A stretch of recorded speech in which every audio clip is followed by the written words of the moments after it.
my next question is, what elements of building trust and being perceived as trustworthy can you actually control? And this is specifically within the mindset of nonverbals and nonverbal behaviors. Yep. So I love that you said perceived, because people often think that you can use nonverbals to appear trustworthy, or you can read nonverbals of trustworthiness and they're accurate. Now, nonverbals are all about perception. So I can make sure that I'm displaying trustworthiness, and that's just about, am I perceived as trustworthy? It doesn't necessarily represent my actual trustworthiness.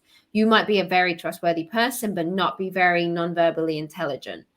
And that doesn't discredit your actual character, but what it means is you're not doing yourself justice. And trust and trustworthiness are related, but again, distinct. Trustworthiness is something you show. Trust is something that is built. Mm-hmm. So for there to be trust, you have to be perceived as trustworthy, but it doesn't mean you will be given trust. But if you're not perceived as trustworthy, you probably won't. So it is really important.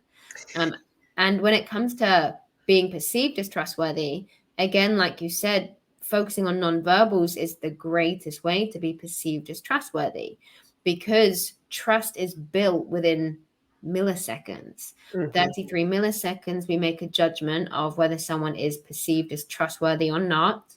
And that judgment is resistant to change.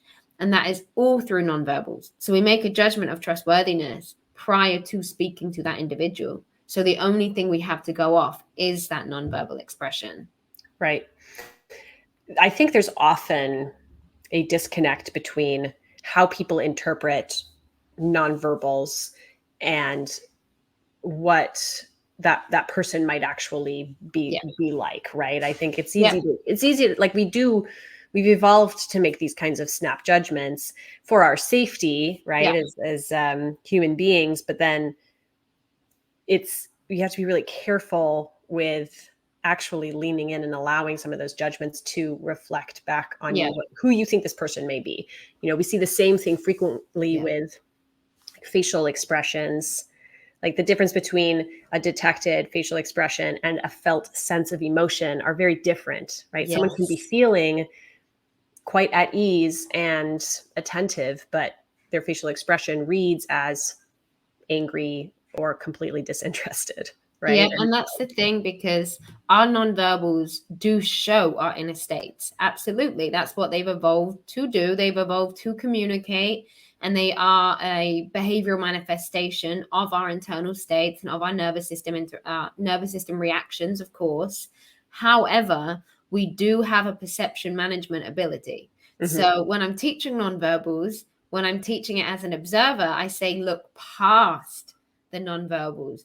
What's the consistency of behavior? What are the verbals saying? Is there a mismatch between the two channels? When I'm teaching someone as a sender, I'm teaching them how to make sure their nonverbals are as appearing trustworthy as possible. So there's both sides of it, and you really want to be well informed on both sides, so you can make sure that as a sender, you are giving yourself the best chance to create a positive interaction. But as an observer, you're not being swayed too much by the nonverbals. So it definitely is not necessarily counterintuitive, but contradictory, but that is the way that it works. Right.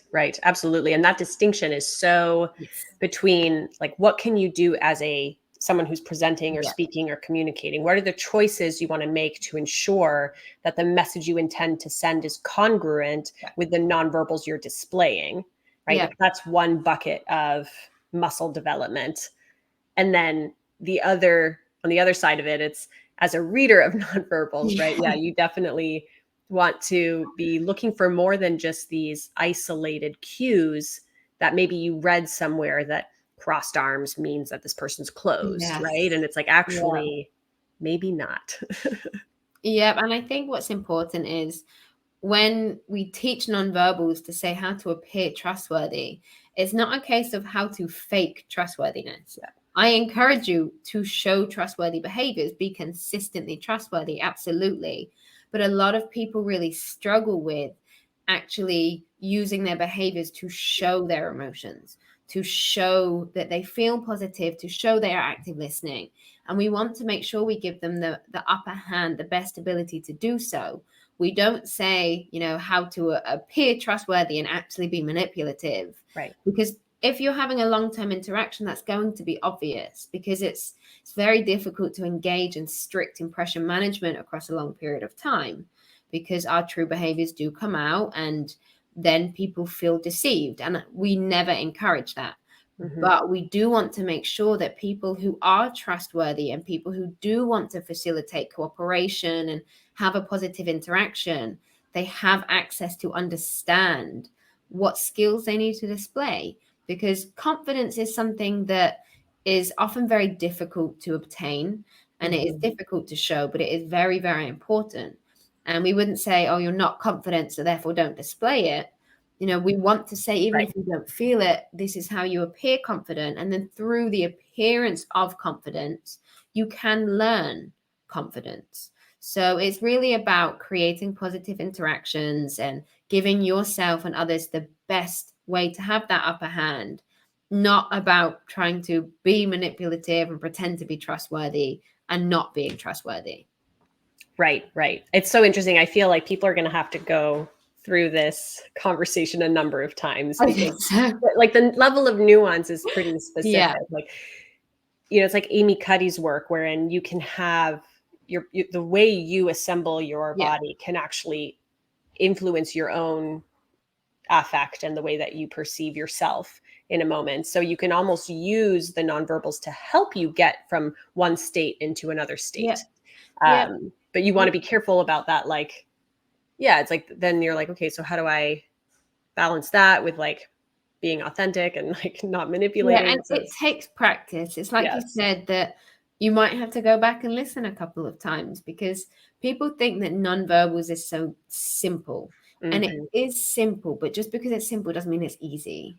Right. It's like any skill where it takes time and it takes practice. And the way we hold ourselves and even the way we talk to ourselves affects how we feel. For example, we know that standing up straight with the shoulders back and having a very strong posture makes you feel more confident. Right. When you slouch, you feel less confident.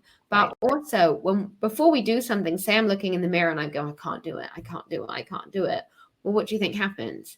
More cortisol is released, which makes it harder for me to do it effectively. If I stand in the mirror and I go, you got this. This is great. We feel confident. We can do this. We're excited. I feel the nerves, but I've got this. Cortisol isn't going to be increased in that level. So I'm going to give myself a better ability and a better chance to go out and do it effectively. So the way we speak to ourselves, the way we hold ourselves really does affect our abilities. Even if it's just a little nudge in the right direction, that little nudge is still a nudge. It's still what we want to see. Yeah, absolutely. Yeah. Small changes and small rewirings over time, I think, is where absolutely that sustained change can happen. Yeah. I love what you said as well, over time. Yes. Because I think there's a lot of courses that will say, you do this 2-hour course and you're going to be a nonverbal communication expert, or you take this one class and you're going to be a deception detection expert. And it's pseudoscientific. And that's not how the human brain works. That's not how we work. We need consistent practice, consistent change over time, because we need things to become natural to us. If I'm saying, okay, I need to make sure that I'm smiling and I'm being expressive and I'm being bold and sitting up straight, and I say all of that at once, it's going to create cognitive overload. And I'm going to look really silly. We want to make small, consistent changes over time until those behaviors become part of my natural behavioral repertoire. And then I make another small little tweak, and then another small tweak, until it is natural, until it looks authentic, not like I'm saying, okay, what do I need to show? What do I need to show now? What do I need to show next? Yeah, absolutely. So on this topic of kind of being authentic with it and building new muscles and whatnot,